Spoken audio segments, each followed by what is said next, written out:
Ayan, Sir Jomar Pogs Mentrano.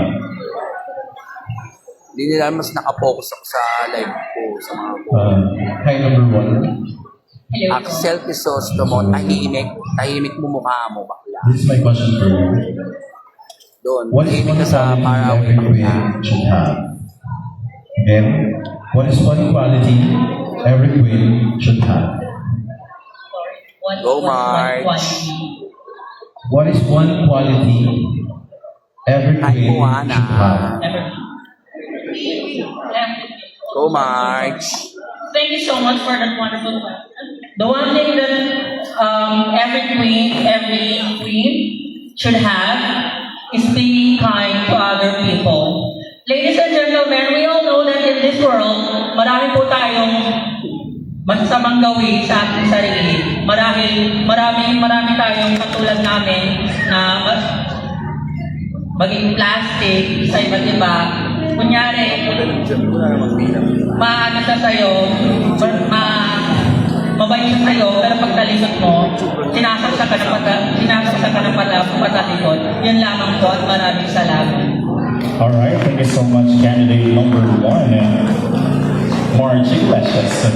It's store nung baklang pangit, kahit mag-post ka pa. Let's now have candidate number 3, Wala kang Baby mukha, bakla. Pretty, ayan. So pick your judge number, please. Yes, ML2 kay quiet na ito. Before I answer, I'd like to apologize for stepping out during the ceremony. I really Rexel Bilina, wag mo naman i-bash yung candidate. It's okay. Lang. So you pick judge number 5, Sir Joseph Kaya Brown. winahin ka pakita ha. Huwag ka mang babash ng candidate, bawal. Hello, candidate number 3. Good evening. Good evening po. Ay, yung validate yung mga candidate sa'yo. Okay naman pa ng pag-CR. Nakapag-CR na. Okay, so here's your question. Nakasum How na would you din. encourage someone struggling with their identity? Again, I repeat, how would you encourage someone who is struggling with their identity? Hindi mo na kaya niyo. If you are struggling with your identity, all you have to do is take your time and allow yourself to absorb everything that you need to absorb.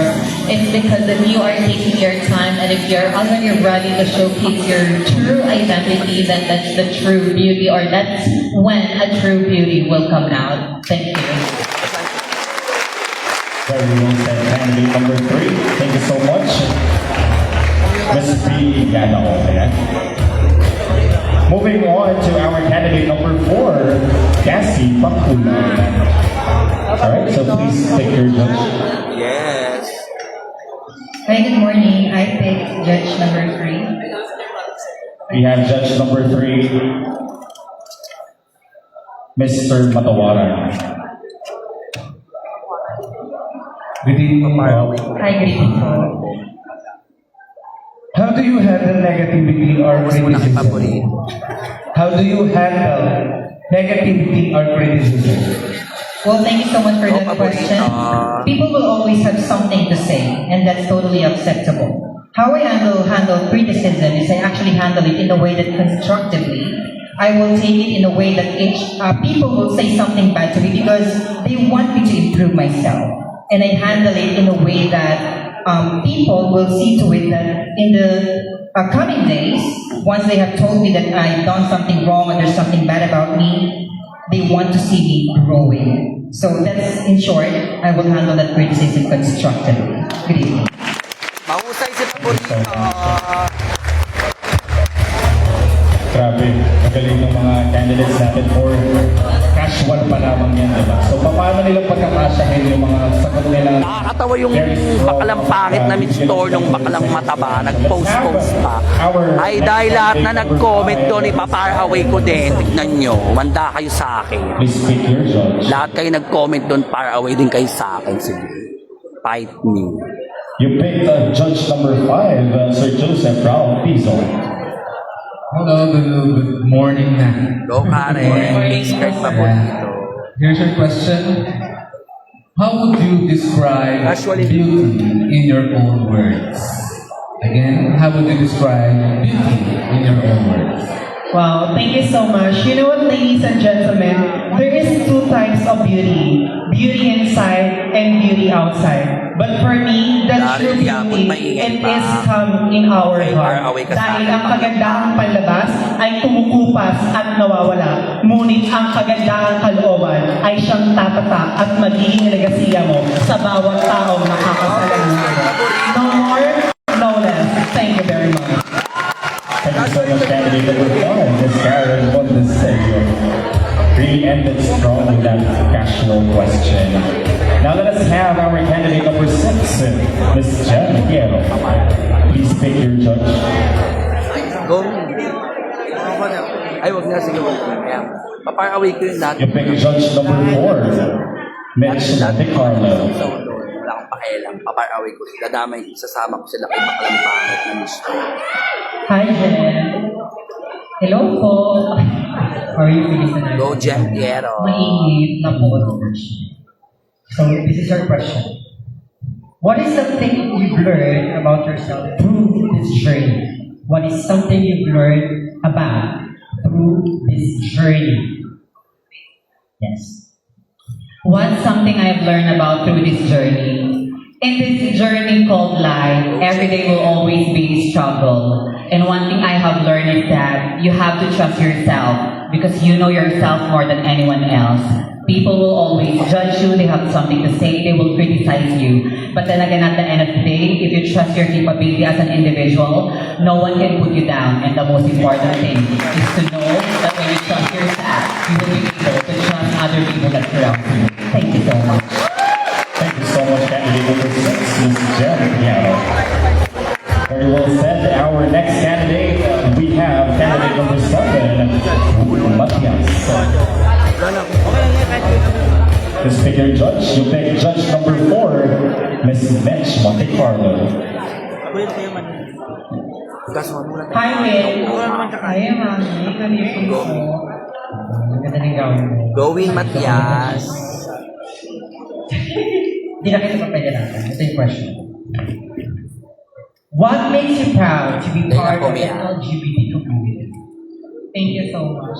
That is a very relevant question, especially as we are celebrating diversity. And one of the proudest moments of being LGBT is that we have the courage to face people regardless of what they say about us. We stand here tonight giving you show, giving you happiness, and making you smile.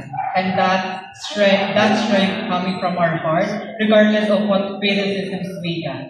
And that is the best part, and that is the most proudest moment of being LGBT for me. That is having the courage, determination, and being a strong individual. Thank you. Alright. Thank you so much. Once again, candidate number 7, Miss Jen Matias. Moving on to our candidate number 10, Mikay Bautista. Please pick. You don't have a choice. Miss candidate number 10, you have judge number 1. Go, Mikay.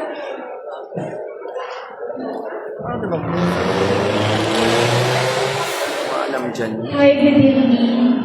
Alam mo, may gusto kong uminom. First of all, I like your skin tone. Gaya lang You're po. giving morena. And yes.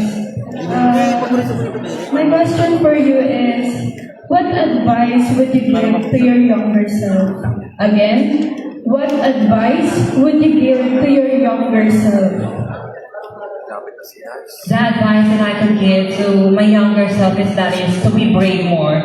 Because I've been brave before, but I need to be brave more enough because I will face a lot of discrimination, challenges, and criticism in my daily life. So I need to be brave more so I can be the better version of myself.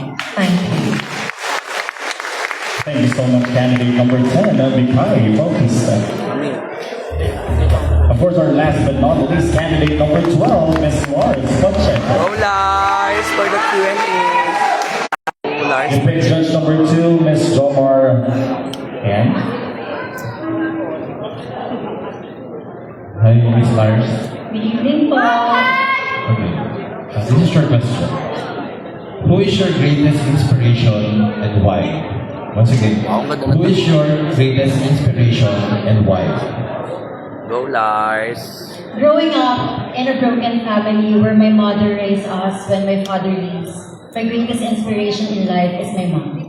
I always believe that no matter how hard our life is, she's raising us alone, but she never ever give up. Because I believe that at the end of the day, a mother's love will be the greatest love that you could ever have.